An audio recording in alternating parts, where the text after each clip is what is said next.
പ്രിയ സഹോദരങ്ങളെ, ഇന്ന് നമ്മൾ കാണുന്ന ഓരോ ഡ്രാമകൾ, ഓരോരോ പ്രശ്നങ്ങളും, ഇതൊക്കെ ചെറിയ ചെറിയ സംഭവങ്ങൾ നമ്മുടെ ശരിയായിട്ടുള്ള പ്രവർത്തനം ഇല്ലാത്തതുകൊണ്ടാണ്.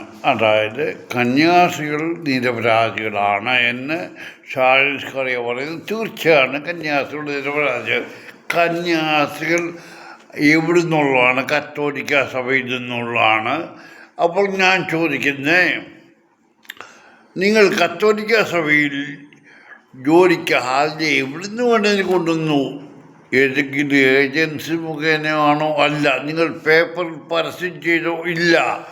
നിങ്ങളല്ലാത്ത പക്ഷം ആരെങ്കിലും പെൺപിള്ളാരെ, പ്രത്യേകിച്ച് നിങ്ങൾ ചെറുപ്പക്കാരി പെൺപിള്ളാരെ, അന്യജാതി പെൺപിള്ളാരെ നിങ്ങളുടെ സഭയിലെ ജോലിക്ക് വേണ്ടി കൊണ്ടുപോകുമ്പോൾ അത് ഉത്തരവാദപ്പെട്ട ലെറ്ററുകൾ കൊടുക്കണം. അത് ഗവൺമെൻറ് എന്നല്ല, ഏത് വില്ലേജ് എന്ന് പറഞ്ഞാൽ എവിടാണെങ്കിലും അറ്റ്ലീസ്റ്റ് ഈ കന്യാസ്ത്രീകളെ കന്യാസ്ത്രീകൾ നിരപരാധികളാണ്, അവരോട് പറഞ്ഞ് അവർ ജോലി ചെയ്യുന്നു.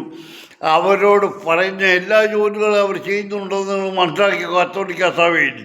അതിപ്പം ഞാൻ പ്രത്യേകം പറഞ്ഞില്ല. ആ കന്യാസ്ത്രീകൾ അവരോട് പറഞ്ഞനുസരിച്ച് ആ ഗ്രാമത്തിൽ പോയി ആ പെൺകുട്ടികളെ കളക്ട് ചെയ്തു. എന്തൊക്കെ പേപ്പർ അവരുടെ ഉണ്ടായിരുന്നു എനിക്കില്ല.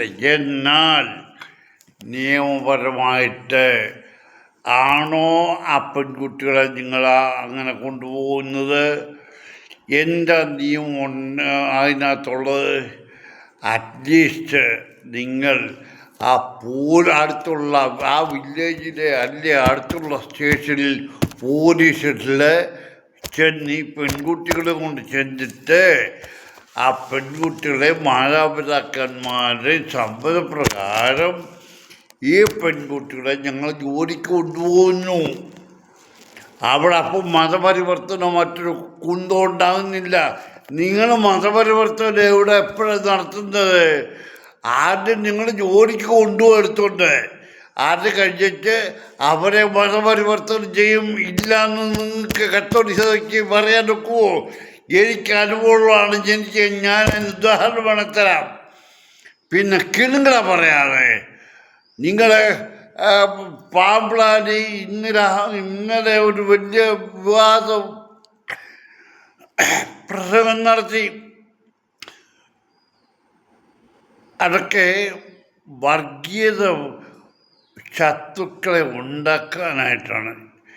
ഇവർക്കൊന്നും ഈ മെത്തന്മാർക്കോ സമുദായ നേതാക്കന്മാർക്കോ രാഷ്ട്രീയ നേതാക്കന്മാർക്കോ പൊതുജനങ്ങൾക്ക് എന്ത് സംഭവിച്ചാൽ പ്രശ്നമില്ല. അവരോട് നിലനിൽപ്പാണ് നോട്ടം. പാമ്പ്ലാനിക്ക് സുഖമായിട്ട് അരമനയിൽ നിന്നാൽ മതി. അവൻ അവിടെ നിന്ന് തോന്നിവാസം പറഞ്ഞു കൊടുത്ത് വിശ്വാസികൾ അത് സ്വമേധയ അങ്ങ് സ്വീകരിക്കും അവൻ്റെ വാക്കുകളെ. പറഞ്ഞുതരാം. അല്ലെങ്കിൽ പാമ്പ്ലാനിക്ക് പറഞ്ഞിട്ട് കാര്യമില്ല. പാമ്പ്ലാനിക്ക് ഒന്ന് പോകാമായിരുന്നല്ലോ. ഛത്തീസ്ഗഡിൽ പോയി അവിടെ അന്വേഷിക്കാൻ പറ്റുന്ന പോലീസിൽ പോയാൽ പോലീസ് ഇവരെ പിടിച്ച് അറസ്റ്റ് ചെയ്യോ? ഇല്ല. അവിടെ പോയി സത്യമായിട്ട് അല്ല. ഈ ഛത്തീസ്ഗഡിൽ തന്നെ ഈ കന്യാസ്ത്രീ മഠം നടത്തുകയോ അല്ലെങ്കിൽ ഹോസ്പിറ്റലോ ഏത് കാര്യം നടത്തുന്നുണ്ട്, അവിടെ ഉത്തരവാദിത്തപ്പെട്ട ഒരു പുരോഹിതനോ അവിടെ ഏതായാലും ഒരു മെത്താനും കാണും. അവരാരെങ്കിലും അറിഞ്ഞോ? ഇവിടെ താനയച്ച തൻ്റെ ഡിപ്പാർട്ട്മെൻറ്റിൽ നിന്ന് അയച്ച 2 കന്യാസ്ത്രീകൾ അറസ്റ്റ് ആയപ്പോൾ ഏതവൻ അവിടെ പോയി ഛത്തീസ്ഗഡിലെ ഒരെണ്ണത്തിൻ്റെ പേരെന്ന് പറയാമോ? എല്ലാം. പിന്നെ ഇത് ഇന്ന് വർഗീയതയും രാഷ്ട്രീയവും കളിച്ച് ജീവിക്കുന്ന കുറേ പേരുണ്ട്. ഇത് പാവ കന്യാസ്ത്രീകളെ പറഞ്ഞിട്ട് കാര്യമില്ല. അവർ എന്നും സഹനിച്ചും ക്ഷമിച്ചും ജീവിക്കുന്നവരാണ്. അവർ ജയിലിൽ കിടന്ന് അവരനുഭവിച്ചു, സുഖിച്ച് പറഞ്ഞു വിട്ടവർ പോയി. എന്നിട്ട് ഒരു പെന്തിക്കോസ്തൻ ദരിദ്രവാസി പാസ്റ്റർ. അവൻ പറഞ്ഞു, അവൻ്റെ പേര് ഓർക്കാൻ പ്രയാസം. അവൻ പറഞ്ഞ് ആ കന്യാസ്ത്രീകൾ വളരെ പണമുള്ള വീട്ടിലാണ്, വളരെ വിദ്യാഭ്യാസമുള്ള വീട്ടിലാണ്, വിദ്യാഭ്യാസമുള്ളവരാണ്.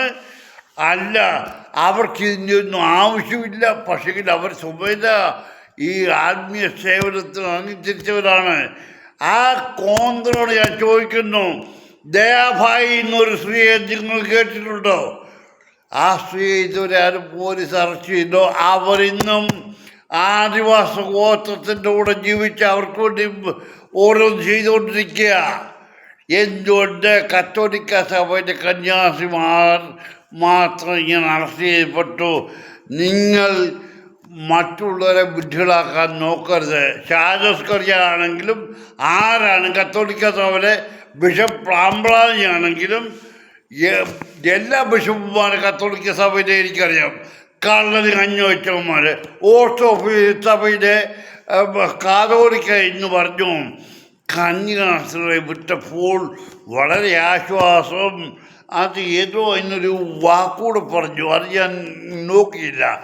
അതായത് ഈ കാതോലിക്കാർ ഞാൻ ചോദിക്കാം, നിനക്ക് പറയാമോ നിന്റെ സഭയിൽ നീതി ന്യായം നടത്തുന്നുണ്ടോ? നിന്റെ സഭയിൽ നടക്കുന്ന അതിക്രമങ്ങൾ, അനീതി, അതിക്രമം പുരോഹിതവർഗം അല്ല ഭക്തന്മാരും അവർ ചെയ്യുന്ന കൊള്ളതാഴിയ നിനക്ക് നിർത്താൻ ഒക്കത്തില്ല. നിനക്ക് പറയാമോ നീതി കിട്ടിയത്? നിനക്ക് പറയാമോ നിന്റെ പേരിലൊരു കേസ് കുറ്റമുണ്ട്, 1-ാം പ്രതിയാണ് നീ, അത് ഒന്ന് ക്ലീൻ ചെയ്ത് കളയാൻ നിനക്ക് കഴിയുമോ? പണി നോക്കില്ല. നീയൊക്കെ സമയത്തിനൊത്ത് കാറ്റിനൊത്ത് തൂറ്റുന്നവരാണ് നീയൊക്കെ. ഇതിനോടൊന്നും കൂടുതൽ ഞാൻ പറയുന്നില്ല. ഏതായാലും കൊള്ളാം, നല്ല കാര്യമാണ് നടക്കുന്ന മുഴുവൻ. ആ കുഞ്ഞുങ്ങളെ, 2 പെൺകുഞ്ഞുങ്ങളെ കന്യാസ്ത്രീകളെ വിട്ട്, കന്യാസ്ത്രീകൾ പാവം പെണ്ണുങ്ങൾക്ക് അവർക്ക് ചോദിക്കാനും അതിനെക്കുറിച്ച് കൂടുതൽ അറിവില്ല. നിയമപരമായിട്ട് വേണമായിരുന്നു ആ കുഞ്ഞുങ്ങളെ നിങ്ങൾ ജോലിക്ക് കൊണ്ടുപോകാനായിട്ട്. നിങ്ങളുടെ മറ്റിടത്തെ ലെറ്റർ ഉണ്ടെന്ന് പറഞ്ഞിട്ട് അതുകൊണ്ട് എവിടെ റെക്കോർഡാ? നിങ്ങളുടെ സഭയിൽ പോലും റെക്കോർഡില്ല. അഭയ മത്സരമൊക്കെ പോലും അവിടെ നിങ്ങൾ ആ തെളിവ് മുഴുവൻ നശിപ്പിച്ചു നാറികളെ. എന്നിട്ടാണ് നിങ്ങൾ അവരുടെ അപ്പോയിൻമെൻറ്റ് ലെറ്റർ ഉണ്ട്. എന്തുവാ, എവിടെ വെച്ചേക്കാനാ? അതിൻ്റെ റെക്കോർഡ് ഇവിടെ. നാളെ ഇവർ മരിച്ചു പോയാൽ തന്നെ നിങ്ങളുടെ കയ്യിൽ റെക്കോർഡില്ല, നിങ്ങൾ കൊണ്ടുപോയി എന്നുള്ള റെക്കോർഡില്ല. എവിടെ റെക്കോർഡ്? പോലീസ് സ്റ്റേഷൻ നിങ്ങൾ ചെന്ന് ഈ പെൺകുഞ്ഞിനെ മാതാപിതാക്കന്മാരെയും കൂടെ കൊണ്ടുപോയിട്ട് സംസാരിച്ച് എഗ്രിമെൻ്റ്, അതായത് കംപ്ലീറ്റ് എഴുതി വെച്ച് ഒപ്പിട്ടതിന് ശേഷമാണ് വേണമാണ് ഇവരെ കൊണ്ടുപോകാൻ. അല്ല, അങ്ങനെ ഉണ്ടാണെങ്കിൽ പോലീസ് സ്റ്റേഷൻ നിങ്ങളെ ചോദ്യം ചെയ്യുമോ? നിങ്ങൾക്ക് പേപ്പർ കാണിക്കാം, പോലീസിൻ്റെ ക്ലിയറൻസ് സർട്ടിഫിക്കറ്റ്. നീയൊക്കെ മറ്റിടത്ത് പോയി പണി നോക്കിയാണ്.